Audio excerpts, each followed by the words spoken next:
Kalau tadi sempat keras, hari ini santai. Ya, mohon maaf ya yang tadi kalau ada yang jabatannya masih seperti yang dulu, saya mohon maaf. Tapi sekarang sudah nggak ada lagi kan? Ya, karena sudah diberi kesempatan satu kali lagi nih.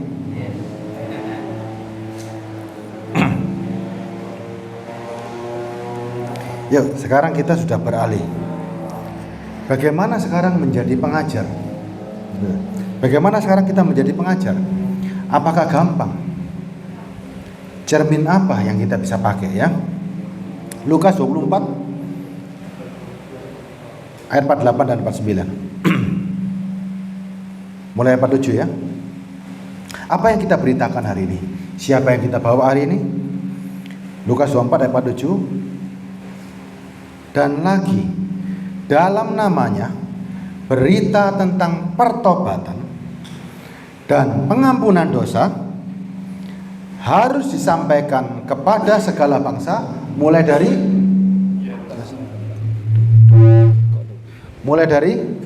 Yerusalem. Ya, keselamatan berasal dari Israel ya. Ya. Kamu adalah saksi dari semuanya ini. Boleh melangkah nggak kita? Disuruh khotbah boleh nggak? Tuhan bilang begini. Dan aku akan mengirim kepadamu apa yang dijanjikan Bapakku. Kita bisa nggak melayani asal-asalan? Berangkat karpe dewe tanpa bekal Roh Kudus bisa nggak? Ayat Alkitab catat begini. Tetapi kamu harus tinggal di kota ini sampai kamu diperlengkapi kekuasaan dari tempat tinggi. Ini sekarang ya. Saudara, siapa yang merasa diperlengkapi dengan kekuasaan dari tempat tinggi? Siapa yang merasa diperlengkapi? Yuk, diperlengkapi ini, ayo. Jangan malu-malu. Tapi kita tes nanti, kita cek. Siapa yang diperlengkapi? Gak apa-apa, jangan malu-malu. Nanti kalau saudara malu-malu gimana coba? Setelah yang punya kita tes. Kan gitu kan? Kan harus dicek. Orang Yahudi, seorang imam, gak gampang. Musa sudah membawa mereka. Orang Yahudi protes gak? Orang Israel protes gak? Protes kan? Bahkan yang protes dimulai dari Miriam dan Harun. Kok kamu tok yang dapat? Aku kan juga bisa. Akhirnya gak bisa. Bahkan Harun pun diprotes juga. Ya, sama Nathan, Abiram, dan Korah. Untuk jabatan keimaman, mereka itu cek betul-betul beneran gak dia disuruh. Kalau gak disuruh, dia tes. Sampai akhirnya zaman kejadiannya Korah, siapa yang bawa api, itu yang apinya nyala dari Tuhan, itu yang benar. Dan juga tongkat yang berbunga. Jadi nggak gampang. Sekarang ya, kita cek hari ini. Sebelum masuk, kita cek kita punya Roh Kudus apa enggak. Kita pahami dulu. Hari-hari ini, ketika Tuhan datang, Dia kabarkan kepada orang Samaria, saatnya telah tiba. Orang menyembah dalam roh dan kebenaran. Setuju ya? Kita hari ini menyembah dalam roh dan kebenaran. Caranya gimana? Caranya gimana menyembah dalam roh dan kebenaran? Ayo. Gimana caranya menyembah roh dan kebenaran? Dalam roh dan kebenaran.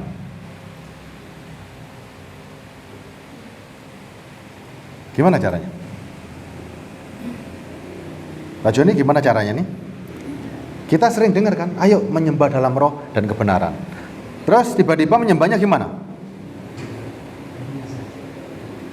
Hah?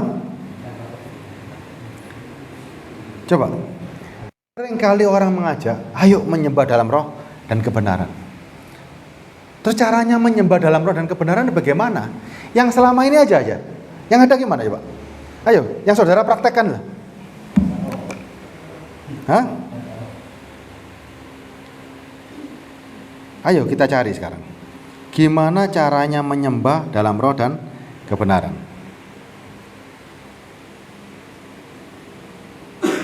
Gak ada yang ngajarkan ini tadi. Semua gak pernah menyembah dalam roh dan kebenaran.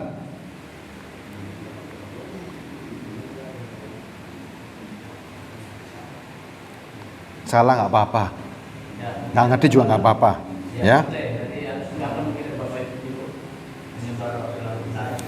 Saya kasih ayatnya dulu, Yohanes 4 ayat 23, ya.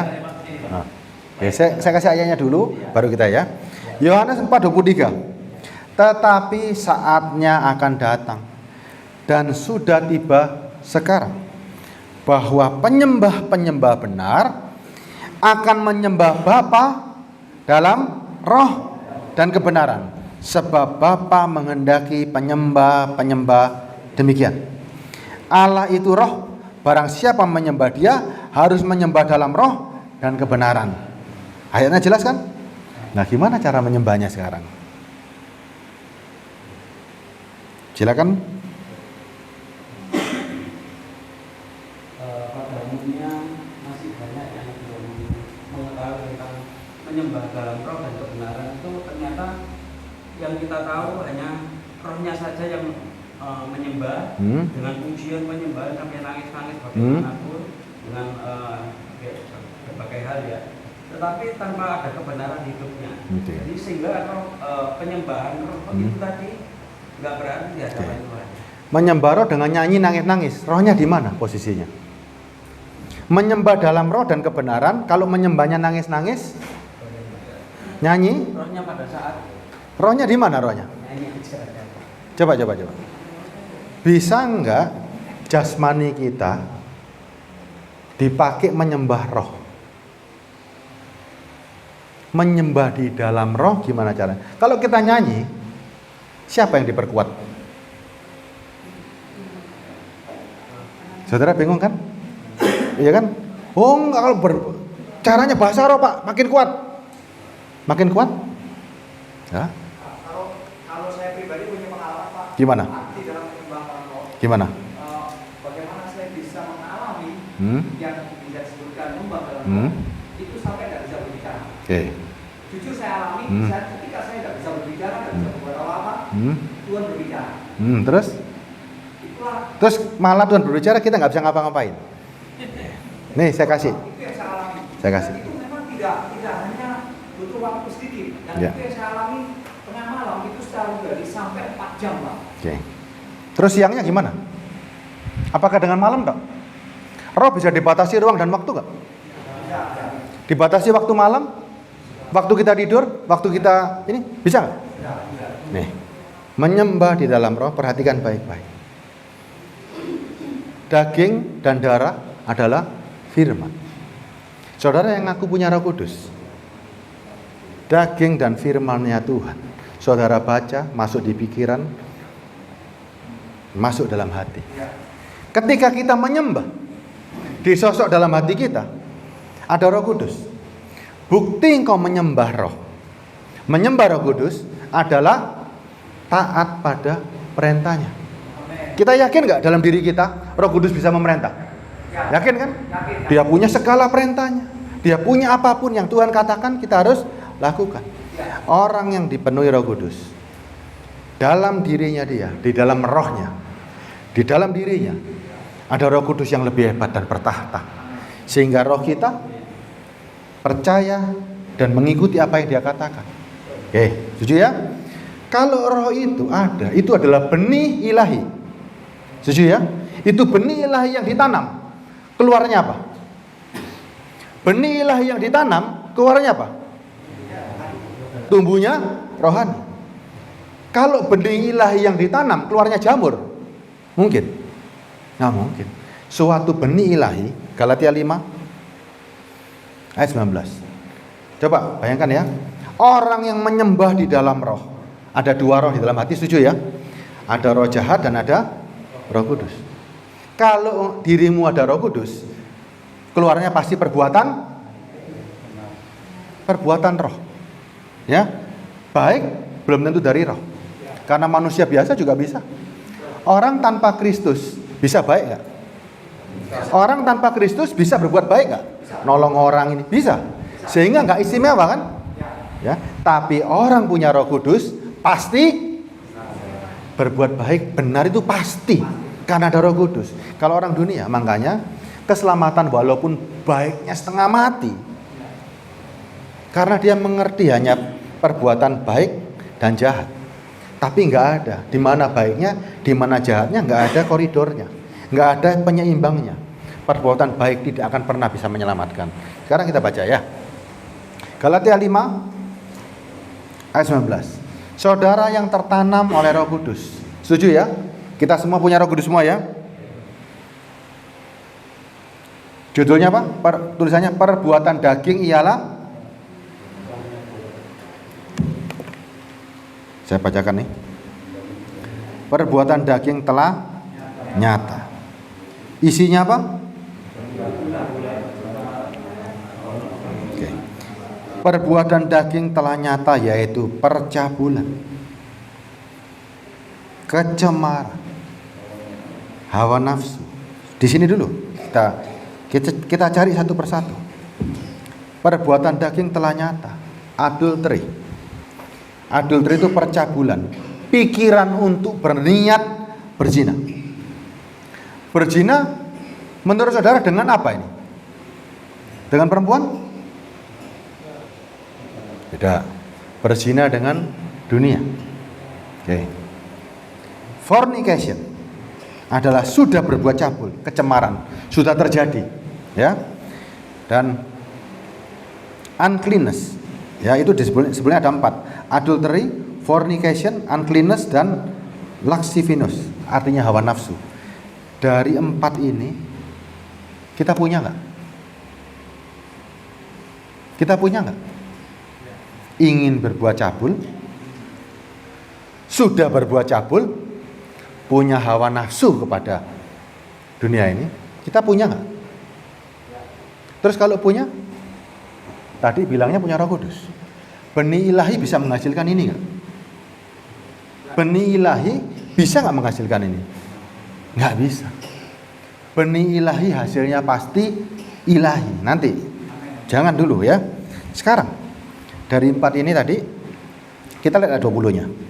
Penyembahan berhala, sihir, perseteruan, perselisihan, iri hati, amarah, kepentingan sendiri, percideraan, dan roh pemecah. Penyembahan berhala itu mengidolakan segala sesuatu melebihi Tuhan. Hari ini siapa yang bisa kita sembah, yang kita cari, yang kita idolakan seperti Tuhan? Hari ini siapa yang bisa seperti itu? Yang bisa sejajar dalam hidup kita? Siapa? Siapa yang bisa sejajar? Roh Kudus dari Tuhan. Tapi siapa yang bisa sejajar dengan dia hari ini? Duit. Ya? Duit. Saudara ada yang nggak cari duit di sini? Cari duit atau nggak ada? Duit itu dibutuhkan dimanapun. Salah nggak orang cari uang? Enggak. Tidak salah cari uang, tapi harus pada, nggak salah cari uang, harus pada tempatnya. Kalau kita berkorban dikasih PK, boleh nggak? Boleh. Silakan.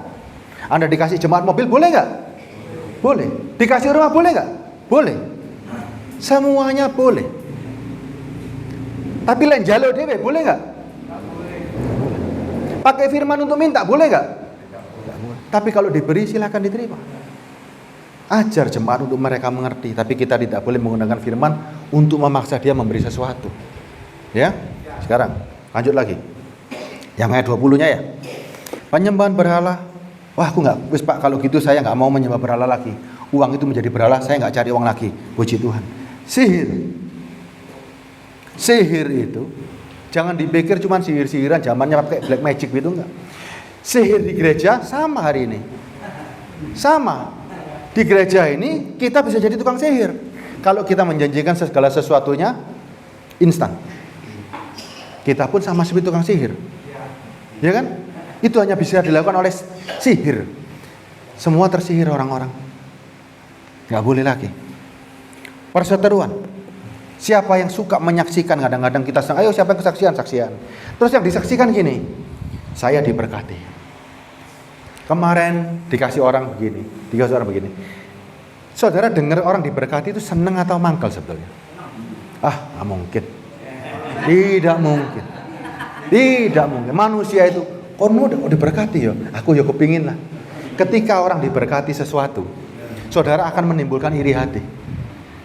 Coba, kalau seandainya dia diberkati, Pak Rahmat diberkati, nggak nanggung-nanggung Tuhan kasih, tiba-tiba dia gerejanya langsung kapasitasnya 30.000, yang di sini ngaplo kabeh, wah, hebat ya. Pingin kan? Kemudian menghalalkan segala cara untuk seperti Pak Rahmat.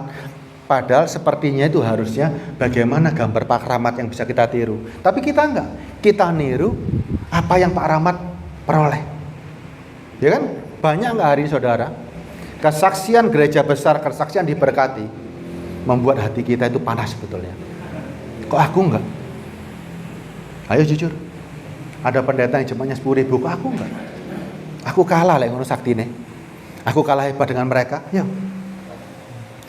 Menimbulkan perseteruan enggak? Kalau kesaksian menimbulkan iri hati, menimbulkan kebencian, bukan dari Tuhan. Ya, perselisihan. Berapa banyak hari ini gereja awalnya akur, tiba-tiba berkelahi. Bisa? Ada yang pernah begitu? Biasanya gara-gara apa coba? Gara-gara apa? Uang. Waktu nggak punya duit, sama-sama nggak punya duit, pelayanannya fine-fine aja. Tapi begitu ada nominal yang masuk, oleh kolektor 10 juta, dibagiin 1 juta, mulai komplain nggak? Sing 9 nang di, tak kantong nge aku. Mulai. Wis gak cocok geger. Domba sing golek aku, sing oleh kono, wis mulai. Sudah awut-awutan. Di sini merasa benar, di sini merasa. Masihkah gereja hari ini seperti ini? Iri hati,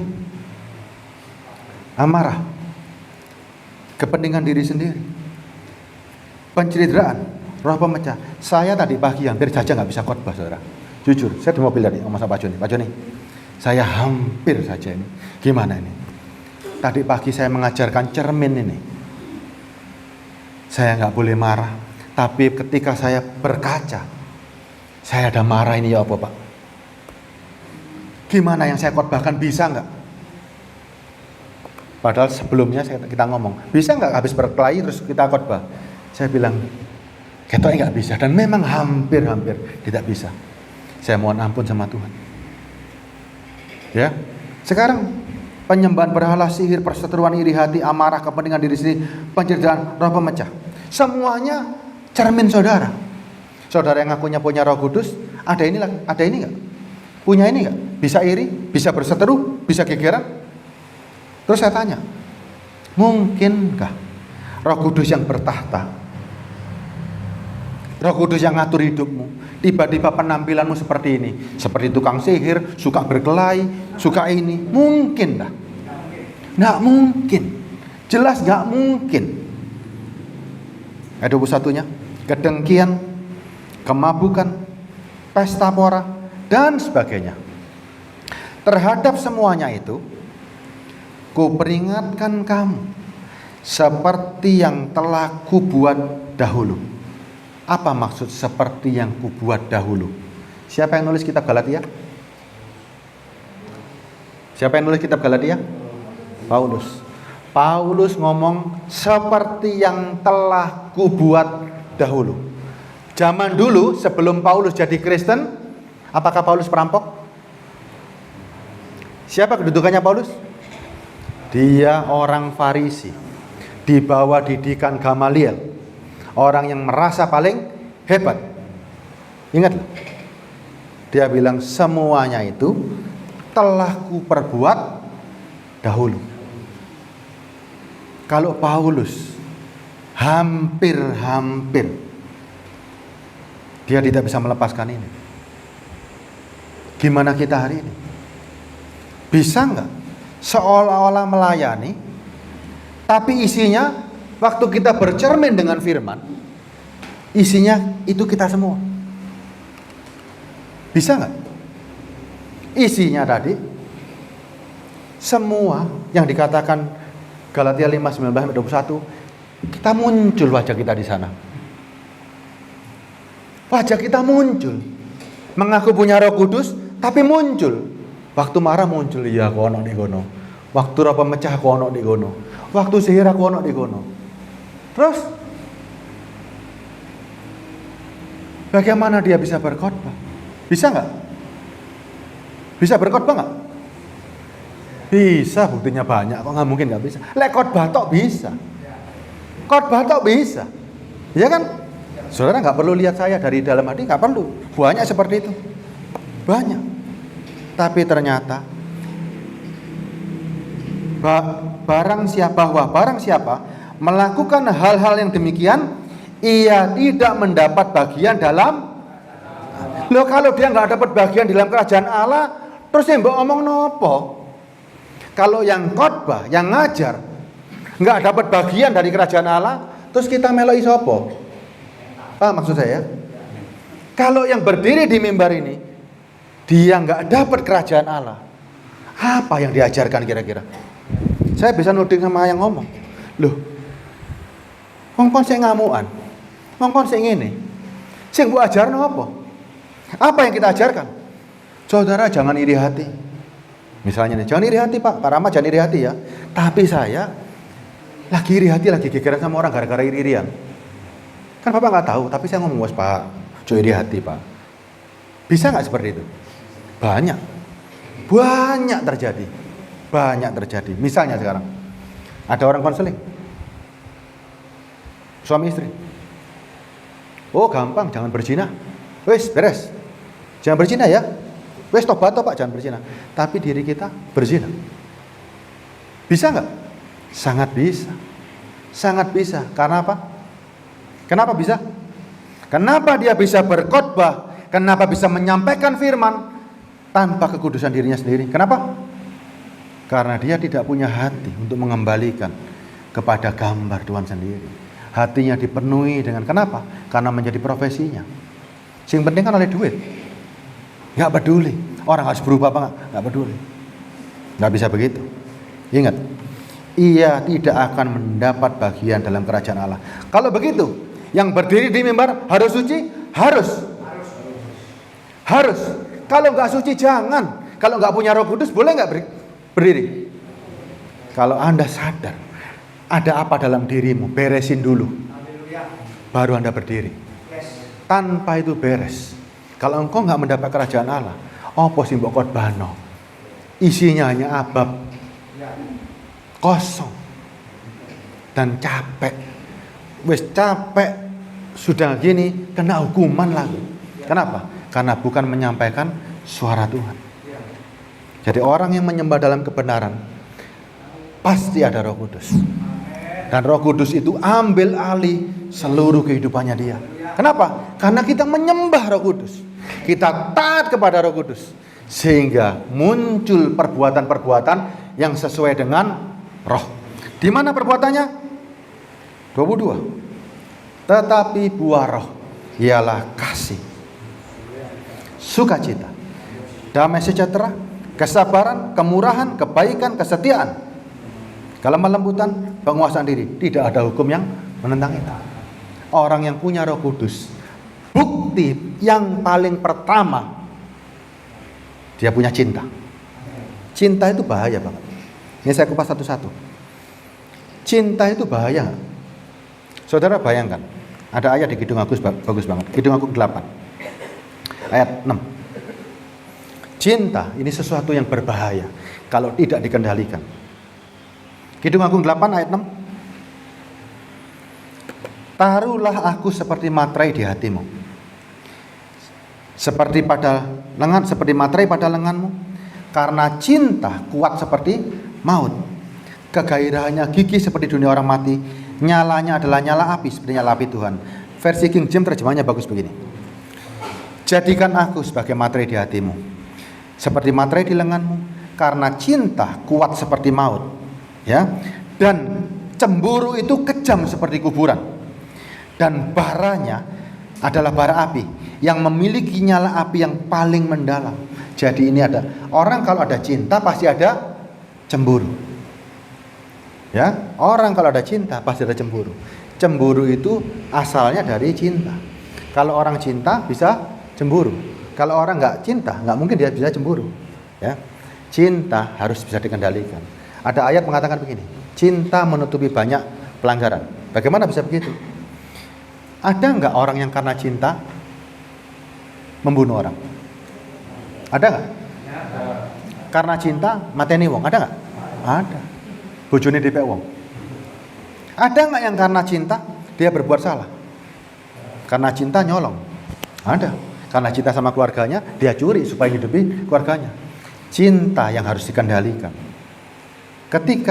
Kenapa cinta bisa menutupi segala pelanggaran? Karena cinta sama Tuhan, cinta sama sesama. Orang yang maunya berniat nipu, karena dia cinta sama Tuhannya, dia cinta sama sesama, dia nggak jadi nipu. Orang yang awalnya mau membenci, membunuh, karena cinta sama Tuhan dan cinta sesama, enggak. Cinta akan mencegah orang bertindak melakukan dosa, ya.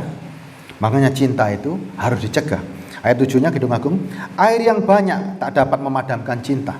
Sungai-sungai tidak dapat menghanyutkannya. Sekalipun orang memberi segala harta benda rumahnya untuk cinta, namun dia pasti dihina. Ini firman. Kalau Tuhan membeli cinta kita pakai pemberian, dia akan dihina sama semua orang. Kenapa? Karena Tuhan mampu. Dia tidak mau membeli cinta saudara hanya karena pemberian harta.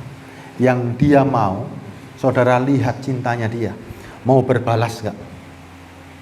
Kalau saudara cari Tuhan, mengajarkan orang cari Tuhan untuk supaya diberkati, firman mengatakan apa? Tuhan tidak akan membeli cintamu. Dia tawarkan cinta kan hari ini kan? Ini loh karena aku cinta. Karena aku mau menebus engkau pakai darahku. Aku mau menjadi korban supaya engkau selamat. Tuhan maksa gak kita jadi Kristen? Tuhan pernah paksa gak kita jadi Kristen? Enggak. Kristen itu pilihan. Kristen itu meminjam nama. Ya, Kristen itu pilihan. Hawa peristiwa di Taman Eden. Ada dua pohon, kehidupan dan pengetahuan baik dan jahat. Jangan kamu makan, nanti kamu mati. Yang mematikan pohonnya atau apanya? Ketika Hawa makan pohon itu, Hawa mati nggak? Enggak. Kesalahan Hawa di mana sebetulnya?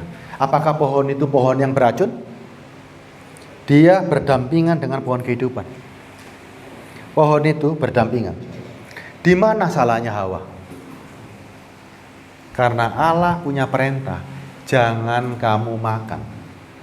Ternyata Hawa makan. Itu pilihan. Tuhan tidak pernah mencegah orang memilih. Itu pilihan kita. Makanya di dalam hati kita ada dua pilihan. Mau ikut Roh Kudus atau mau ikut rohmu sendiri. Kalau ikut Roh Kudus pilihannya jelas. Harus takluk. Takluk kepada semua perintahnya dia. Dan perintahnya jelas. Kita harus bisa mengeluarkan benih. Firman yang ditanam bagaikan benih. Ada ayatnya kan? Ketika benih ditanam, tumbuh buahnya enggak? Mungkinkah saudara nanam jagung, keluarnya semangka? Mungkin Pak ini? Nggak mungkin. Nandur pari, keluarnya juga pari. Nandur gandum, keluarnya gandum. Jadi nggak mungkin kalau saudara yang mengaku punya Roh Kudus, hidupnya ugal-ugalan. Nggak mungkin. Galatia 5 ayat 22. Tetapi buah roh ialah kasih, sukacita. Kasih saudara punya sukacita. Dalam keadaan apapun. Kalau roh saudara kuat, perintahnya apa? Selalu sukacita. Ada sukacita. Orang yang punya Roh Kudus dikatakan apa? Buahnya pasti memiliki cinta, memiliki kasih, memiliki sukacita. Orang yang punya Roh Kudus keadaannya berubah nggak? Sekitarnya? Enggak. Tapi dirinya yang berubah. Bisa kurang duit? Bisa. Bisa. Bisa tetap dalam penderitaan? Bisa. Tetap bisa sakit? Bisa. Tapi tetap sukacita. Makanya Paulus ketika tulis surat di Filipi dia katakan bersukacitalah. Sekali lagi bersukacitalah. Padahal keadaannya dia dalam penjara. Orang yang punya Roh Kudus punya cinta sama Tuhan, punya sukacita. Sukacita dan damai sejahtera ini apakah tergantung keadaan? Tidak. Tidak. Apapun keadaannya, sekalipun hari ini di ICU, besok divonis mau mati, tetap gembira. Karena masuk dalam kerajaan sorga. Ada nggak orang Kristen seperti ini hari ini? Ada nggak? Ada nggak? Yang walaupun susah tetap guyu terus. Nggak pernah datang, aku kok susah, nggak pernah. Pak, hidupmu kok susah? Enggak, saya nggak susah. Siapa yang susah? Ada nggak yang hari ini menampilkan kekuatan begitu besar? Keadaan dunia ini nggak ada apa-apanya. Sabar. Sabar itu bahasa Inggrisnya long suffering. Murah hati. Ya, uang nggak punya, tapi tenaganya aku punya. Dia selalu rajin. Ada nggak orang seperti ini? Setia. Sama firman Tuhan setia. Kalau sama Tuhan setia, wujud kesetiaannya pasti kelihatan nggak sama sesama? Sama pasangan. Kalau dia setia sama Tuhan, dia tahu apa arti itu kesetiaan. Mungkin nggak sama istri suaminya belot? Bisa nggak? Nggak mungkin. Nggak mungkin. Kalau dia bisa setia sama Tuhan, buktikan dulu sama keluarga. Buktikan dulu sama istri anak-anakmu. Kalau engkau sudah nggak bisa setia sama istri anak-anakmu, ngomong apa dong? Bisa? Orang yang ninggalin istri, ngomong dia setia? Bisa Pak? Bisa? Loh, bojone tak tinggal sama ngomong setia sama Tuhan. Bisa? Coba. Kalau itu ada gimana coba? Istrinya satu. Nah, selekor. Bisa? Kalau kita nggak setia sama pasangan, terus ngomong setia sama Tuhan, bocai. Nggak mungkin kan? Nggak mungkin. Karena di sini pelayanan sudah punya gereja, ada jemaatnya ayu. Wah, bojoku tuwek, tak kawin yang itu. Kemudian pelayanannya karena di sini nggak bisa pindah keluar kota yang nggak diketahui. Banyak nggak yang seperti itu? Banyak. Hah? Lebih dari satu. Oh lah ya. Ya, ada. Terus gimana caranya? Coba. Karena dia mau kelihatan seperti orang baik, dia nyamar pelayanan. Banyak orang hari ini pelayanan itu adalah samaran. Hanya untuk menutupi dosanya, hanya untuk cari apa, wis pokoknya bukan kehendak Tuhan. Pelayanan bukan dari Tuhan, tapi karena maksud yang macam-macam. Dia harus lemah lembut, dia harus bisa menguasai dirinya, dan tidak ada hukum menentang itu. Ayat 24, yuk. Ayat 24, jelas ya ayatnya ya. Barang siapa menjadi milik Kristus Yesus, kan barang siapa? Berarti ada yang belum. Barang siapa yang sudah menjadi milik Kristus, ia telah menyalibkan daging dengan segala hawa nafsu dan keinginannya. Jadi Galatia 5, 19-21 ada atau tidak ada sudah? Sudah nggak ada lagi. Barulah dia disebut menyembah di dalam roh dan kebenaran. Karena benihnya sudah menghasilkan buah. Saya nggak ada masalah dengan Bapak tadi. Dia tidak bisa berbicara karena dia lihat Tuhan berbicara. Tapi muncul lagi apa hasilnya? Kalau cuma nggak bisa ngomong ngeblak besoknya nggak ada perubahan hidup, percuma. Bojai katanya Bapak tadi. Ya. Tapi kalau engkau sudah mengalami perjumpaan dengan Tuhan, Tuhan itu luar biasanya, mengalami perjumpaan selama 4 jam nggak bisa berdiri. Besok menjadi kesaksian yang luar biasa. Hidupnya harusnya berubah. Menjadi seperti roh. Lalu oleh pengalaman begitu, ternyata tambah jahat. Buat apa? Siapa yang ditemuin? Hari ini banyak nggak orang seperti ini? Banyak. Ngakunya punya Roh Kudus, waktu bercermin dengan firman, yang keluar bukan Galatia 5:22, yang keluar Galatia 5:19-21. Itu perbuatan daging. Saudara mau percaya sama orang begitu? Mau percaya nggak? Enggak. Sebetulnya kalau bisa ada batu, kalau boleh ada batu, diikatkan di leher, kita ikat rame-rame, kita cemplungkan di laut. Tapi karena ada Yesus nggak boleh kita. Ya, kalau kita dulu zamannya Farisi nggak apa-apa, tapi karena ada Kristus nggak boleh. Ya, nanti kita salah dua-duanya. Jadi orang yang bisa mengendalikan dirinya, orang yang bisa menyembah di dalam roh, adalah yang bisa menampilkan buah roh tadi. Tanpa buah roh, bujuk. Saya tadi jujur, hampir saya bilang, aduh Pak Joni, gimana ya saya mau mengajarkan cermin, tapi gambar cermin ini muncul. Gimana saya harus bisa ngomong? Saya tadi pagi, benar nyata, hampir saya gagal untuk menyampaikan firman. Kalau cuman hanya firman biasa, saya bisa-bisa saja. Tapi firman ini menuduh saya duluan. Menuduh saya sampai saya itu nggak bisa bangun. Mau ngomong, oh bos yang tak ngomong. Betapa malunya muka saya. Kalau orang nggak tahu malu, kalau orang nggak punya Roh Kudus, dia nggak perlu malu. Dia bisa ngomong apa saja. Tapi ketika menyampaikan ada yang nggak sesuai dengan apa yang dia perintahkan, isinya ya apa? Saya nggak pernah malu sama orang. Saya tidak pernah malu sama orang yang saya lihat. Tapi kalau Roh Kudus, yang katanya saya sembah, yang katanya saya taat, kemudian saya seperti itu, gimana coba? Ada ketakutan. Kalau saya sampai mengeluarkan firman yang bukan dari Roh, apa akibatnya?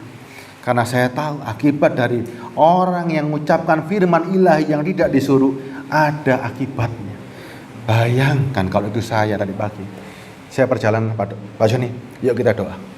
Saya bisa minta ampun, tapi saya bisa ngaku, saya perlu ada rekan-rekan saya ngomong, ya apa ini? Supaya jangan sampai ketika aku memberitakan, semua mata menuding pada diri saya. Tanya istri saya, benar nggak? Kejadian beneran. Makanya firman itu seperti pedang bermata dua, bisa untuk orang lain, bisa untuk saya, bisa untuk roh, bisa untuk daging. Di mana kita menggunakannya? Amsal 27 ayat 19. Seperti air mencerminkan wajah, demikianlah hati manusia mencerminkan manusia itu. Sejak zamannya Salomo, dia catat, seperti air mencerminkan wajah, demikian pula hati manusia mencerminkan manusia itu. Kalau hatimu ada Roh Kudus, Roh Kudus saudara terima karena saudara percaya pada firman-Nya Yesus, masuk dalam dirimu, ada di hatimu, dan Roh Kudus mengajarkan buah-buah roh seperti ini, mengajarkan ini. Dia mengambil alih dagingmu, dan ternyata buahnya nggak ada. Percuma kita ngomong. Lebih baik kita duduk di rumah mendengarkan orang khotbah. Kenapa? Karena kita bisa dihukum. Ya, makanya sekarang hati-hati banget. Kalau nggak ada Roh Kudus, kalau masih cerminnya banyak, munculnya banyak, bereskan dulu, ya. Kita ulang, saya ulang sekali lagi, sampai saudara benar-benar mengerti. Ayat 19, perbuatan daging telah nyata, dan itu tidak ada dalam diri kita. Tidak ada percabulan, setuju ya? Tidak ada lagi percabulan, tidak ada lagi kecemaran, tidak ada lagi hawa nafsu, tidak ada lagi penyembahan berhala, tidak ada lagi sihir, tidak ada lagi perseteruan, tidak ada lagi perselisihan, tidak ada lagi iri hati, tidak ada lagi amarah, tidak ada mementingkan diri sendiri, tidak ada penceritaan, tidak ada roh pemecah. Itu tidak ada semua. Tidak ada kedengkian, tidak ada kemabukan, tidak ada pesta pora. Baru engkau layak berdiri di mimbar menyampaikan suara kebenaran. Tanpa itu, kalau ini nggak hilang, jangan coba-coba. Jangan coba-coba. Dan yang 22, tetapi aku karena menyembah di dalam roh, dan aku yakin bahwa Roh Kudus bertahta dalam diriku, sehingga dia menghasilkan roh, menghasilkan buah roh, yang ialah aku memiliki cinta kepada Tuhan, aku memiliki cinta kepada sesama, aku memiliki sukacita, aku memiliki damai sejahtera, aku memiliki kesabaran, aku memiliki kemurahan, aku memiliki kebaikan, aku memiliki kesetiaan, dan semuanya bisa teruji. Silahkan diuji. Kelemah lembutan, penguasaan diri, tidak ada hukum yang menentang itu. Dan itu silahkan diuji, silahkan dilihat, silahkan dikoreksi. Itu hamba Tuhan. Uji diriku, uji cintaku, uji kekuatanku, Uji keberadaan Roh Kudus. Dengan apa? Dengan keadaan semuanya ini. Kalau saudara nggak berani diuji, nggak kelihatan kekuatannya. Bangsa Israel, setiap kali dia ditolong Tuhan dalam keadaan apa? Selalu dalam keadaan tertindas. Orang Kristen meminjam nama Kristus, itu nama yang harus saudara kembalikan, harus saudara tanggung jawab penuh. Ketika saudara pinjam nama Kristen, itu melekat yang namanya Roh Kudus, melekat yang namanya kekuatan. Tadi kita banding-bandingan sama Musa. Hari ini Roh Kudus ada dalam diri kita. Kekuatan kita sama Musa kuat mana hari ini? Jelas kuat kita. Kenapa? Musa sempat kemerungsung. Musa sempat juga bingung. Hari ini kita belajar dari Musa. Karena ada Roh Kudus, saya nggak bingung sama sekali. Ya, coba. Kekuatanmu begitu besarnya hari ini. Di mana? Tunjukkan kekuatanmu dalam keadaanmu hari ini loh. Tunjukkan bahwa kita punya kekuatan Allah dalam keadaan apa? Tertindas. Dalam keadaan kena masalah besar, dalam keadaan sakit penyakit, tunjukkan kita punya kekuatan. Jual ini. Jual ini. Tampilkan ini. Jangan tampilkan berkat jasmani, tampilkan kekuatan roh. Sehingga semua orang bisa menjadi kuat. Anda sekarang menjadi the healer. Anda menjadi penyembuh. Anda menjadi dokter. Ketika orang datang pada Anda tahu obatnya. Nih, Galatia 5:19-21. Ada nggak? Kalau ada, buang. Caranya gimana? Masukkan Roh Kudus. Sehingga menghasilkan buah-buah roh. Itu obatnya. Ada obat lain? Nggak ada. Kalau ada obat lain, Tuhan nggak berikan Roh Kudus. Karena tidak ada obat lain, Dia berikan Roh Kudus. Orang yang punya Roh Kudus, butuh mujizat lagi nggak? Orang yang punya Roh Kudus, nawarkan mujizat lagi nggak? Enggak. Wong ada Allah sendiri kok ditawarkan mujizat loh. Enggak. Roh Kudus itu solusi. Roh Kudus itu jalan keluar. Makanya hati-hati. Kalau orang yang suka nawarkan cuma berkat, mujizat, nubuatan, tidak punya Roh Kudus. Tapi orang yang punya Roh Kudus gak butuh nubuatan, gak butuh mujizat, karena sudah ada pembuat mujizat dalam dirinya. Mujizat gak Allah masuk dalam diri kita? Mujizat terbesar. Saya senang banget sama Bapak. Bapak benar-benar memberi kekuatan kepada yang lain-lain. Peroleh Roh Kudus. Itu obat, segala obat. Itu segala-galanya. Tuhan katakan, aku tidak akan meninggalkan engkau yatim piatu. Aku berikan seorang penolong. Kita dalam menghadapi masalah butuh penolong kan? Dan penolongnya yang dikasih bukan ecek-ecek. Yang dikasih Roh Allah sendiri. Kurang apa? Ketika kita sedih, dikasihlah penghibur. Kalau yang menghibur Roh Kudus, masa kurang? Nggak kurang. Kita butuh kebenaran, dikasihkan roh, kebenaran supaya kita tahu mana yang baik, mana yang buruk. Itu realnya. Roh Kudus itu obat segalanya. Dia segalanya. Saudara belajar sama Elisa. Elisa waktu Elia mau berangkat, dia nggak minta apa-apa. Dia cuma minta, berikan aku 2/3, tapi aslinya berikan aku double porsi dari rohmu. Yang diminta roh Allah itu tadi. Saudara nggak usah minta, Yesus tawarkan. Ini loh yang bisa saudara tawarkan. Ini yang bisa saudara kasih ke orang-orang. Ini yang bisa saudara bagi. Jual dirimu yang begitu mahalnya ini. Kenapa begitu mahal? Karena engkau ada Roh Kudus. Sangat mahal. Sangat mahal. Pernah nggak kita ngitung sebetulnya diri kita itu nilainya berapa sih? Pernah nggak Pak kita hitung? Pak siapa nilainya? Pak siapa? Pak Markus. Pak Markus pernah nggak ngitung harga diri Bapak itu sebetulnya berapa sih? Menurut Alkitab aja. Harganya Pak Yesus berapa nilainya? Tidak ternilai. Bahkan Yesus bilang begini kan, sekalipun seluruh dunia diberikan, tidak akan sebanding dengan nyawamu. Makanya kalau saudara tersesat, ngajak orang satu ikut tersesat, berarti saudara membawa dunia seisinya. Harganya loh seperti itu. Ingat loh, dunia seisinya dengan nyawa kita masih kurang. Betapa berharganya. Yuk, kita sekarang sadar siapa diri kita. Siapa kita hari ini. Makanya Ayat Alkitab mencatat juga kan Lukas 24, sampai engkau diperlengkapi dengan kekuasaan maha tinggi, baru berangkat toh, baru bertarunglah, baru mengujilah. Kenapa? Karena engkau punya kekuatan. Kalau engkau nggak punya kekuatan itu, mau ngomong apa? Mau ngomong apa coba? Apa yang diomongkan? Waktu dalam kesedihan kita juga kalah. Terombang-ambing dalam keadaan gerejanya mau digusur, sudah bingung. Hari ini pelayanan bukan karena gedung. Misalnya ini, saudara yang punya gereja, jemaatnya tiba-tiba habis, gerejanya kebakaran, terus mutung, enggak? Ladang pelayanan masih banyak. Kalau sampai gedung hilang, domba hilang, bisa melayani nggak? Bisa melayani nggak? Bisa. Melayani bukan tergantung gedung. Lebih enak mana? Coba saudara bayangkan ya. Kalau kita menjadi hamba, betul-betul hamba loh ya, menjadi hamba, lebih enak tuannya cuma satu, suruh ngeramut domba satu, atau ngeramut domba 100. Gajinya sama. Satu toh, kan gak repot toh. Apalagi nggak usah ngeramut domba, dapat upah. Kan enak dong nganggur dong. Bisa nggak pelayanan seperti itu? Bisa. Terlalu banyak gereja. Bisa mengunjungi gereja masing-masing. Nggak usah punya domba miliknya Tuhan kok. Tapi kita bisa melayani tanpa gereja. Kita bisa melayani tanpa gedung.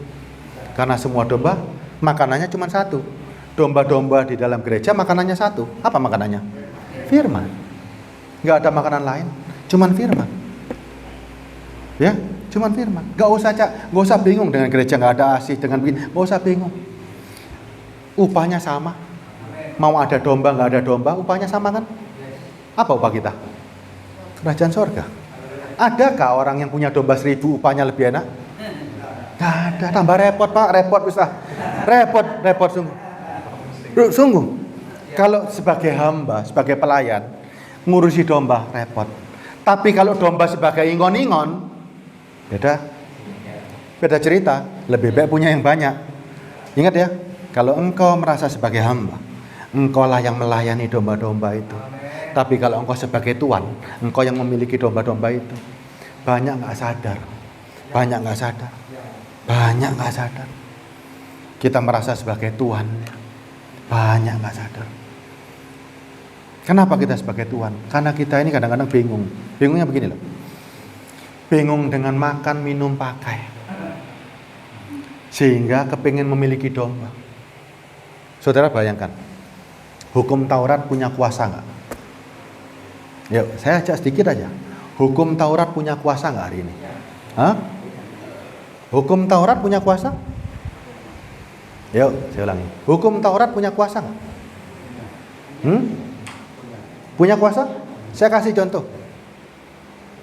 Contohnya ekstrim. Apakah kita bisa diberkati karena bayar perpuluhan? Apakah langit tertutup karena nggak bayar perpuluhan? Coba.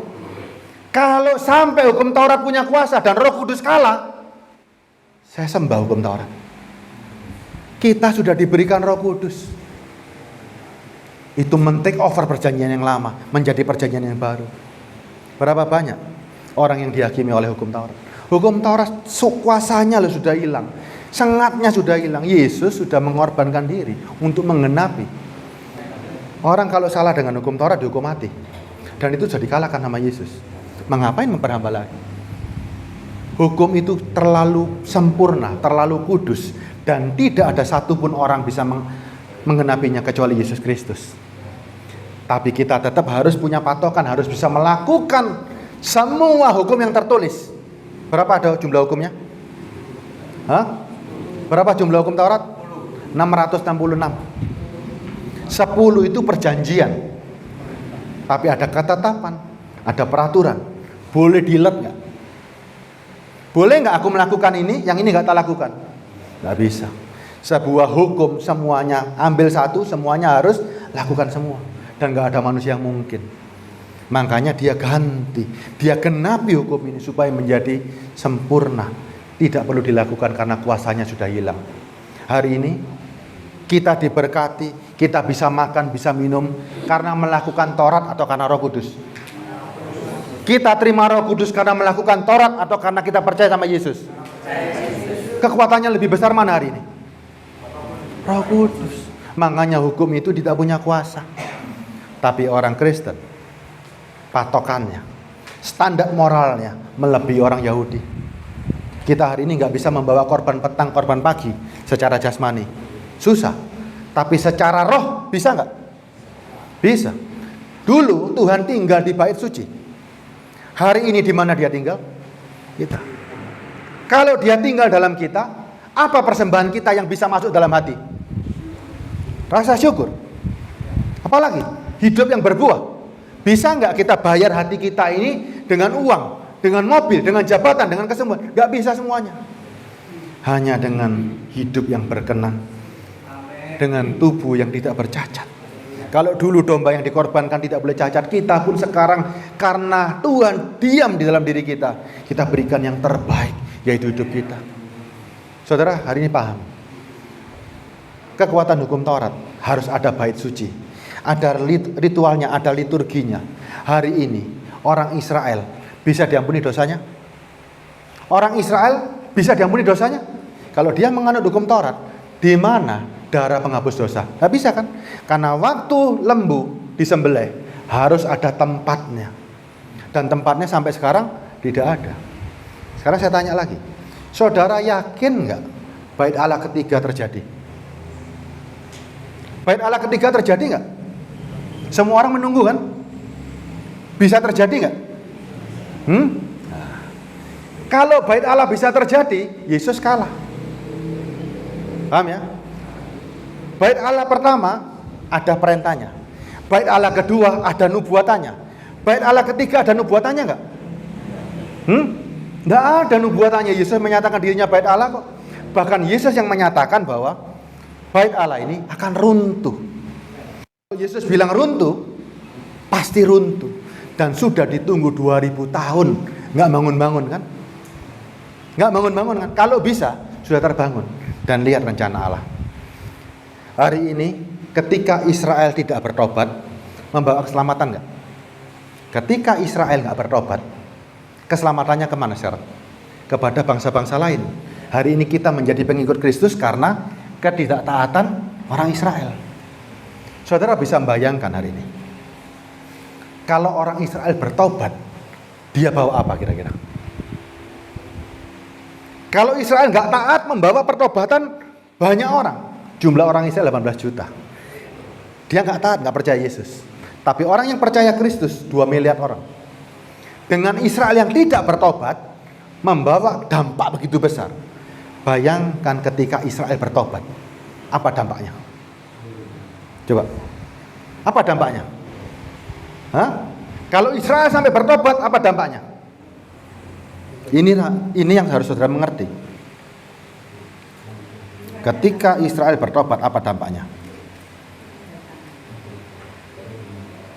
Ayo.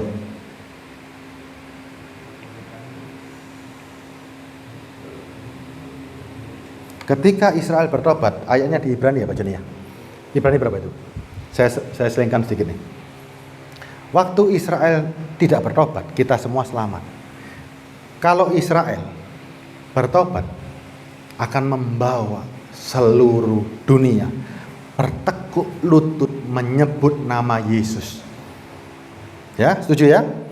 Nama Yesus, tiada nama di kolong langit ini yang seperti nama itu. Ada firman nggak? Di bawah kolong langit ini semua lidah dan lutut berteluk. Firman itu betul atau tidak betul? Kapan kejadiannya?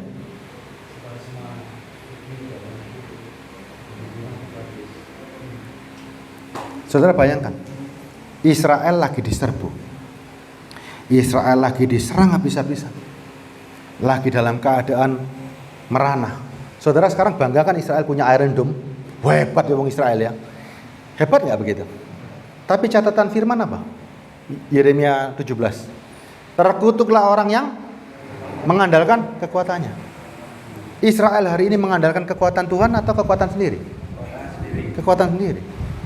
Nanti suatu hari Israel akan dalam keadaan down. Tidak ada jalan keluar. Sehingga Mazmur 22 itu persis seperti orang Israel. Eli Eli lama sabachthani. Dan Yesus adalah gambar Israel itu. Apa akibatnya? Ketika dia merasa ditinggal, ketika dia merasa tertindas, dia kembali bertobat. Hari itu Israel hancur. Tapi ada sisa. Semua dunia menunggu kehancuran Israel. Bisa hancur gak Israel? Secara jasmani bisa hancur. Tapi ada sisa. Ketika orang yang sisa ini percaya kepada Yesus.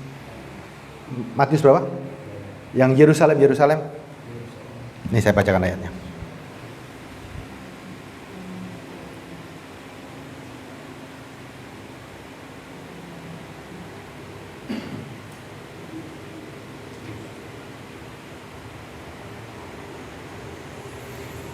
Yerusalem ya.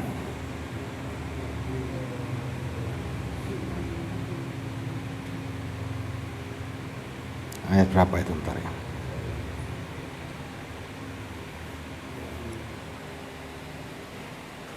Matius berapa kemarin bacanya?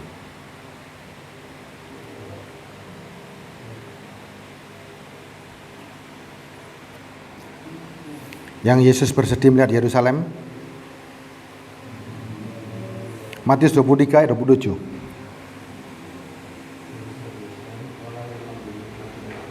Ya, Matius 23 ayat 37. Yerusalem, Yerusalem, engkau yang membunuh nabi-nabi dan melempari dengan batu orang-orang yang diutus kepadamu. Berkali-kali aku rindu mengumpulkan anak-anakmu.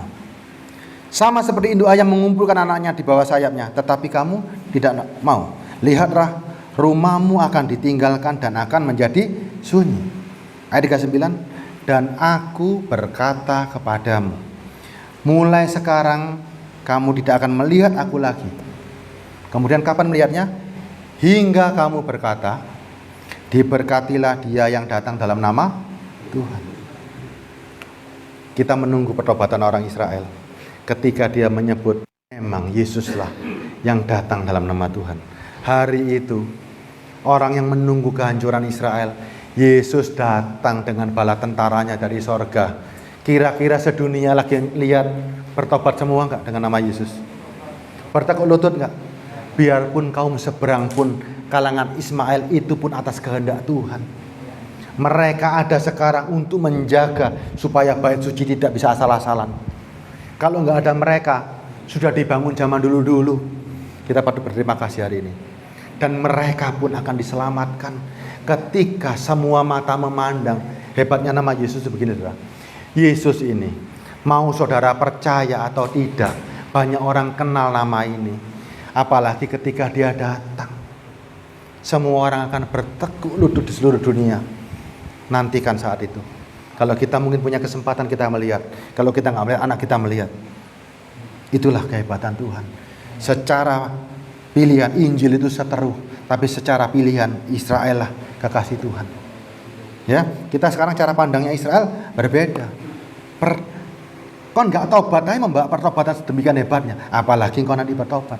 Tapi sayangnya kau harus nunggu sisa. Kau harus nunggu tertindas. Tapi itu sudah suratan, sudah firman, jadi nggak bisa. Ya. Jadi bait suci tidak akan terbangun. Sekarang, apa yang kita bangun kalau begitu? Kalau bait suci nggak akan terbangun, apa yang kita bangun?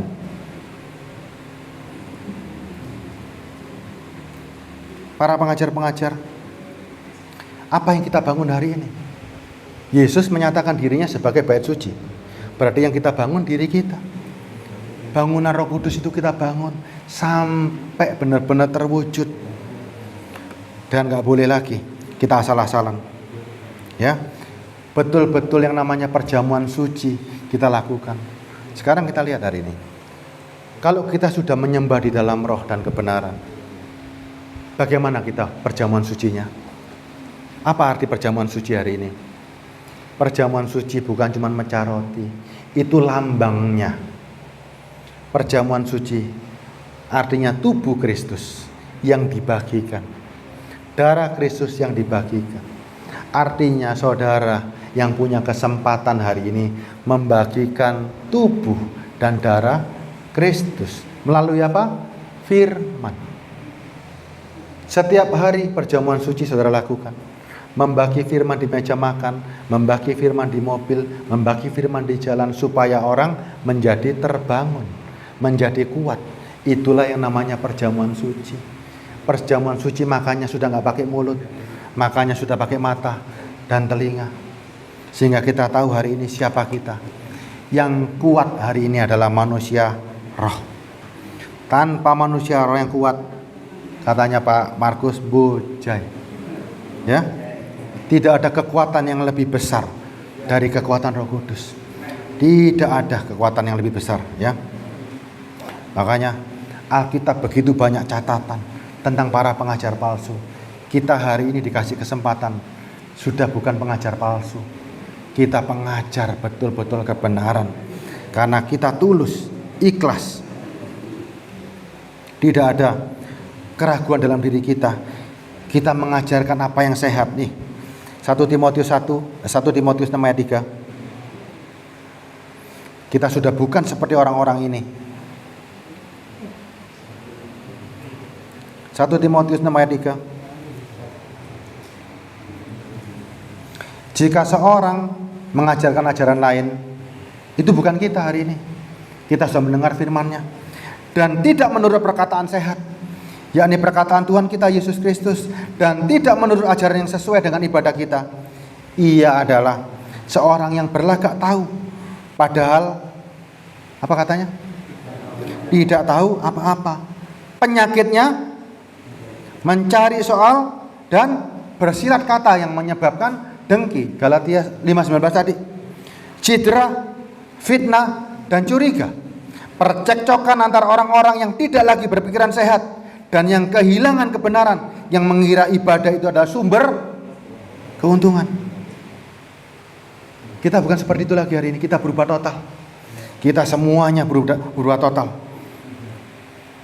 Berubahnya gimana? 2 Timotius 3 ayat 10. Berubahnya gimana? Timotius itu murid dari Paulus. Berubahnya gimana? Tetapi engkau telah mengikuti ajaranku, cara hidupku, pendirianku, imanku, kesabaranku, kasihku, dan ketekunanku. Berani enggak saudara sekarang ngomong di hadapan jemaat? Tetapi para jemaat yang telah mendengar firman dari aku, ikuti ajaranku, cara hidupku, pendirianku, imanku, kesabaranku, kasihku, dan ketekunanku. Berani saudara ngomong gitu? Berani? Harus, karena saudara sudah berubah. Ada Roh Kudus yang mendampingi. Saudara jadi role model di dalam gereja, role model dalam kekristenan. Saudara berani seperti Paulus, ikuti cara hidupku, ikuti gayaku, ikuti ajaranku. Gak bisa begini saudara. Saudara mau ngikut patron siapa hari ini? Siapa patron hamba Tuhan hari ini? Yesus. Yang bisa kita lihat, Yesus turun ke siapa? Yesus turun ke Paulus, Yesus turun ke Petrus, Yesus turun ke Pak Markus, turun ke Pak Windy, turun ke Pak Rahmat. Ini yang kita cari. Patron ini gak boleh hilang. Firman ini ketika ditulis, harus saudara berani ngomong sama jemaat. Ikuti teladanku, ikuti cara hidupku, ikuti penderitaanku, ikuti cintaku, ikuti ketekunanku. Itu role model pengajar yang tidak tersesat, yang berani menyatakan diri. Ikuti ajaranku, ikuti teladanku, ikuti kasihku, ikuti semuanya. Baru saudara tidak menyesatkan orang. Tapi kalau saudara tidak ada yang bisa diikuti, lebih baik tali diikat di leher, dikasih batu yang besar, cekupkan rame-rame. Oh selesai ya. Ayat 11. Ayat 11 ya. Engkau telah ikut menderita penganiayaan dan sengsara seperti yang telah kuderita di Antiokhia dan Ikonium dan Listra. Semua penganiayaan itu telah kuderita dan Tuhan telah melepaskan aku daripadanya. Memang setiap orang yang mau hidup beribadah dalam Kristus Yesus, apa sisnya? Ayat 12-nya. Kita baca sama-sama. Yuk. Memang setiap orang yang mau hidup beribadah di dalam Kristus Yesus akan menderita aniaya. Sudah biasa dianiaya sama siapa? Sama iblis dengan dunia dan daging. Tapi firman Tuhan katakan, jangan takut ada Roh Kudus. Sedangkan orang jahat dan penipu akan bertambah jahat. Mereka akan menyesatkan dan disesatkan. Ya, sudah dibatasin waktu. Waktunya selesai. Makanya kita sekarang berubah. Sampai jemaat memuji kita. Sampai jemaat bisa ikut role model kita. Bukan berarti memuji saudara cari pujian pada jemaat, bukan. Biarkan pujian itu berangkat dari Tuhan sendiri. Kabarkan kebenaran. Nggak usah takut sama sinode. Nggak usah takut sama aturan gereja. Takutlah sama firman. Saudara nggak akan ditanya dari sinode mana nanti di sorga. Saudara pasti ditanya firman mana yang kau baca. Roh Kudus ada nggak dalam dirimu, ya? Jangan takut pada manusia. Kalau salah, katakan salah. Kalau benar, katakan benar. Ada roh Allah yang tinggal dalam diri kita. Menyembah dalam roh dan kebenaran. Takluk kepada Roh Kudus. Dan terbukti menghasilkan buah. Dan buahnya harus teruji bahwa itu buah roh. Bukan buah daging. Kalau buah daging sudah. Jangan jadi pengajar, sudah. Bertobat dulu baru. Ya. Apa minta tolong satu lah. Ada tanya jawab ya? Bertutur dulu atau tanya jawab? Tanya jawab dulu ya. Silakan kalau mau bertanya, saudara. Ya, puji Tuhan.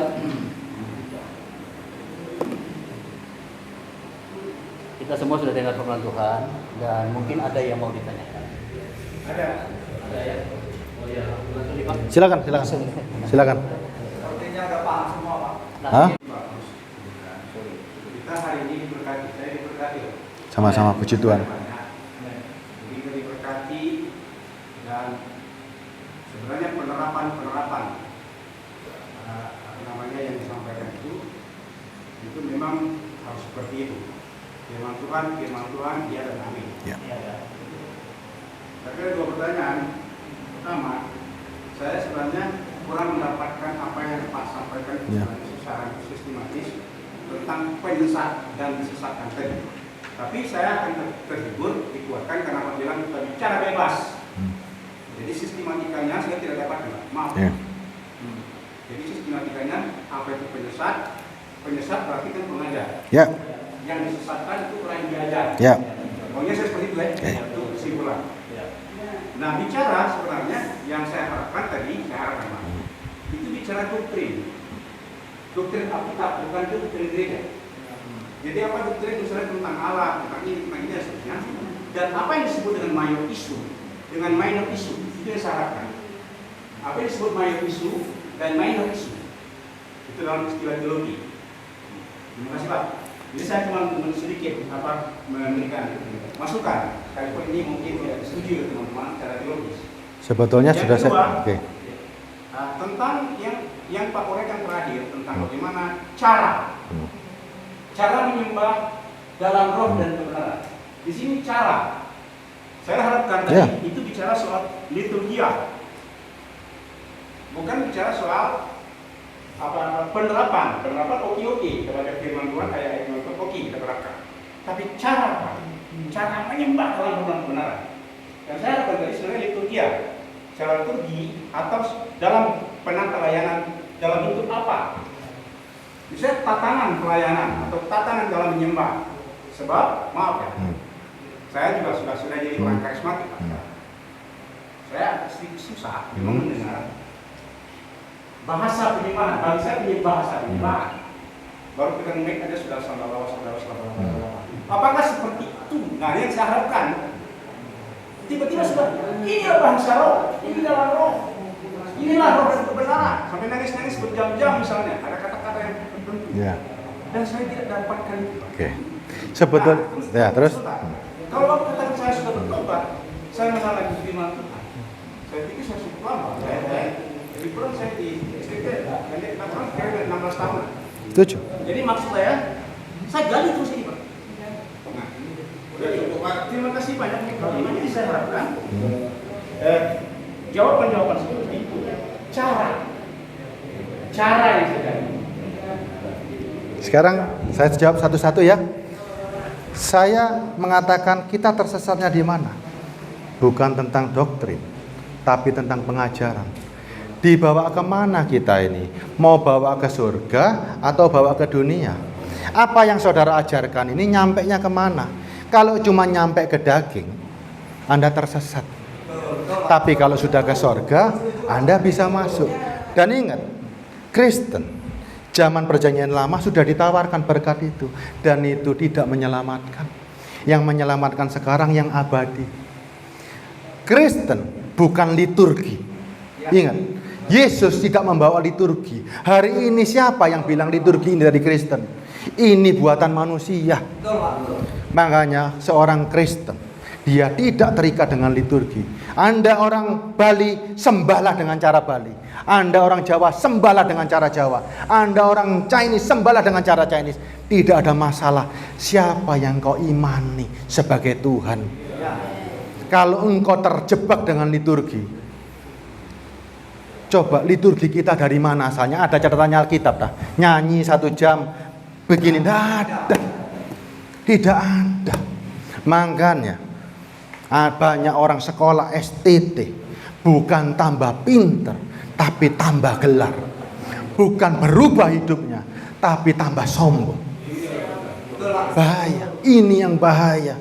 Yang namanya tersesat itu, dia nggak sadar bahwa pengajarannya membawa kepada kebinasaan. Kita ini sekarang sudah waktunya bangun pengajaran yang baik yang Yesus ajarkan. Yesus nggak pernah janji Anda kaya raya. Yang dia janjikan, aku akan datang kembali untuk menjemputmu, menyediakan sorga. Itu yang dijanjikan. Jadi sudah saya ungkapkan, Pak. Bagaimana kita tersesat dan tidak, apa yang kita sampaikan ini mengarah kemana? Kalau cuma daging, ojo wis, ojo. Dan orang yang punya Roh Kudus, sama-sama Pak, sama. Ini Pak, maksud saya betul-betul itu penerapan dan penerapan dan pelaksanaan. Iya.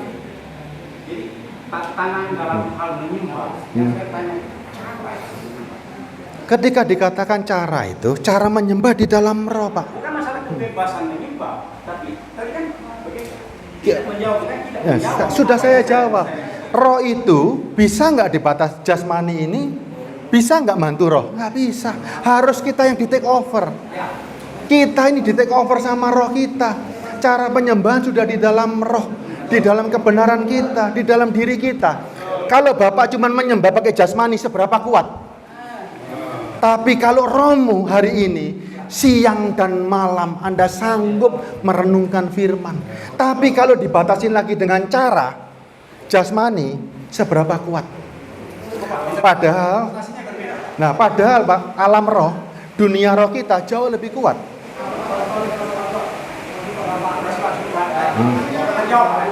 Saya jawab jadi gini. Ya. Jadi artinya yang namanya roh kita, jangan sampai gini, saudara. Saudara berusaha menyenangkan roh pakai jasmani, nggak mampu. Justru roh mengambil alih daging. Kita hari ini bisa kuat menyembah di dalam roh dan kebenaran, ya. Itu sepanjang kita bangun, bahkan tidur pun sudah menyembah di dalam roh. Saudara bangun, sudah mikir hidup sesuai pimpinan roh. Arti menyembah itu takluk, tunduk, menghormati. Sehingga setiap langkah kita, setiap kita bangun, yang kita tampilkan kekuatan roh. Ini yang ditampilkan. Bukan yang daging-daging lagi. Bukan jasmani, tidak akan mampu, Pak Markus. Sungguh akan mampu. Percaya sama saya. Ya, sekiranya gitu Pak ya. Oke, jelas ya? Ya, oke, terima kasih. Jadi kita tidak bicara tentang doktrin, kita bicarakan tentang kembali kepada kebenaran, ya. Kita tutup di sini ya, ya Bang.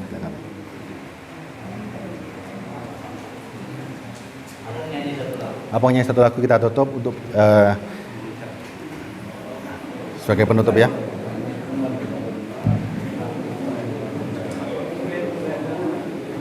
Mau diiringi nih, ya. Oke, sebelum kita menutup, kita menyanyikan sebuah lagu pujian Kembali ke Jalan.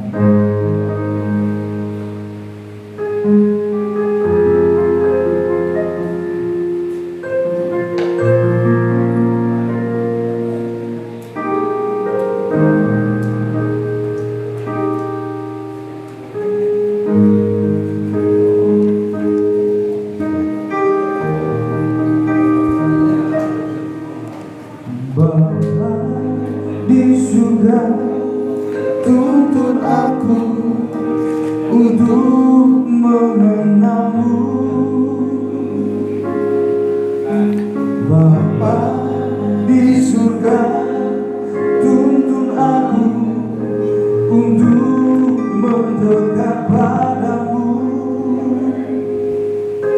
Sempat ku cari kekayaan dalam dirimu, sempat ku cari hanya mujizat dalam dirimu.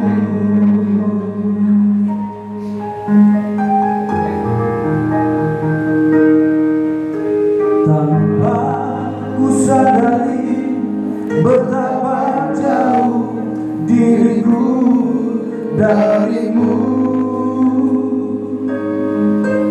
Tanpa ku sadari aku salah melihat dirimu.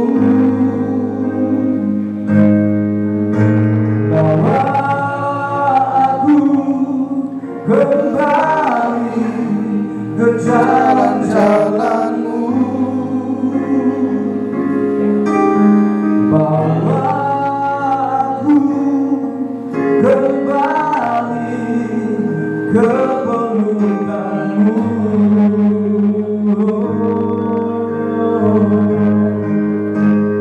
Aku buta,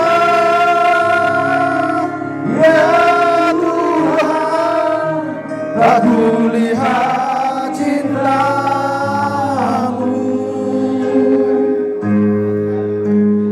Aku tuli, ya Tuhan, tak ku dengar suaramu.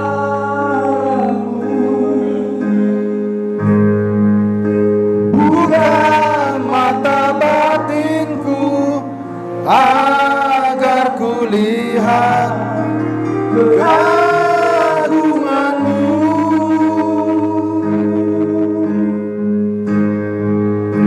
Bersihkan telinga rohaniku agar ku dengar bisikanmu.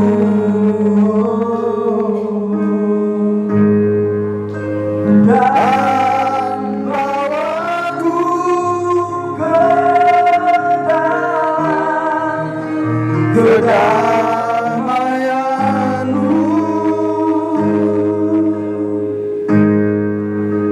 Dan bawaku ke dalam kerajaanmu.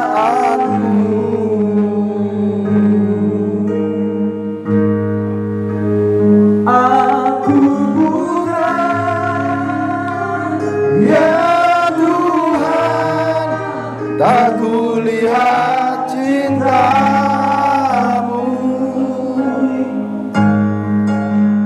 Aku tuli, ya Tuhan, tak ku dengar suaramu.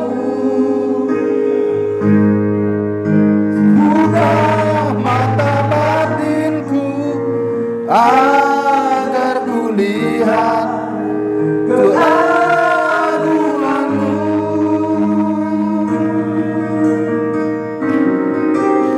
Bersihkan telinga rohaniku agar ku dengar bisikanmu.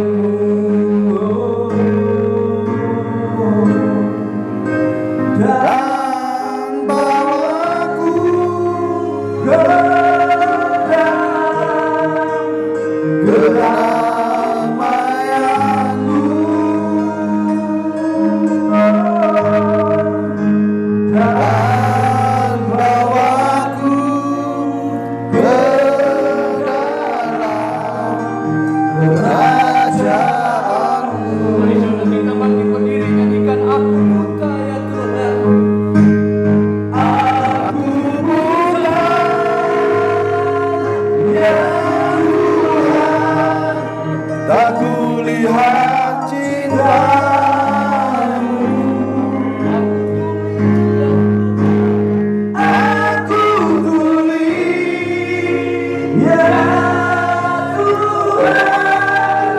Aku dengar suaramu,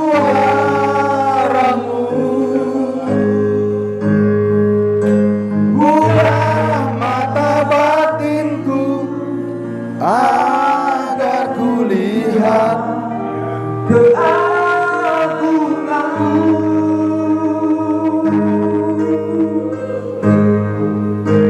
Bersihkan telinga rohaniku agar ku dengar bisikanmu.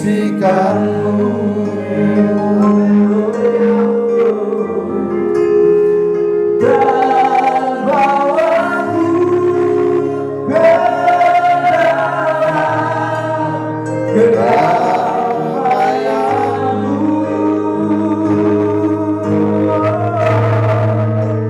Dan bawaku ke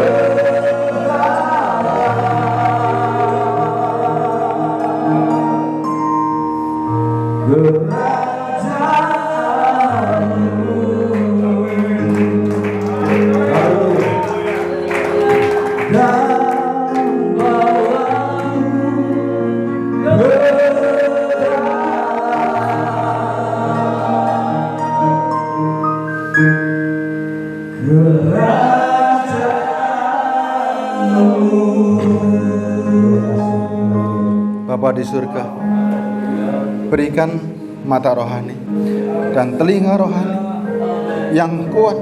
Buka itu semua Tuhan, sehingga kami melihat cinta-Mu, melihat keagungan-Mu. Untuk apa kami melayani ya Bapa? Untuk apa kami melayani? Hanya membalas cinta-Mu.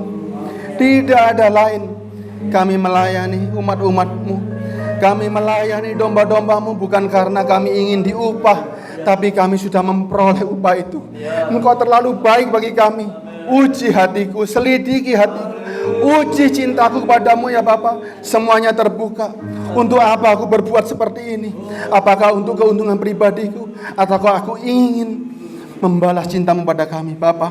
Engkau yang tahu semuanya itu. Tapi kami yakin dan percaya Engkau mencintai semua gembala-gembalamu. Engkau mencintai para pengajarmu, sehingga Engkau memberikan teguran yang sangat keras. Tapi kami percaya seorang anak yang dicintai pasti diajar untuk dikembalikan rupa dan gambarnya. Bapa di surga, Engkau terlalu baik, sangat baik dan teramat baik. Hanya satu nama yang kami sembah, Engkau yang telah memberikan penebusan dirimu supaya kami kembali serupa dan segambar bersamamu. Terima kasih Bapa. Hanya di dalam nama Yesus Kristus kami berdoa dan mengucap syukur. Kami selalu mencari apa yang kekal, bukan yang tidak kekal. Dalam nama Yesus kami bersyukur. Haleluya. Amin.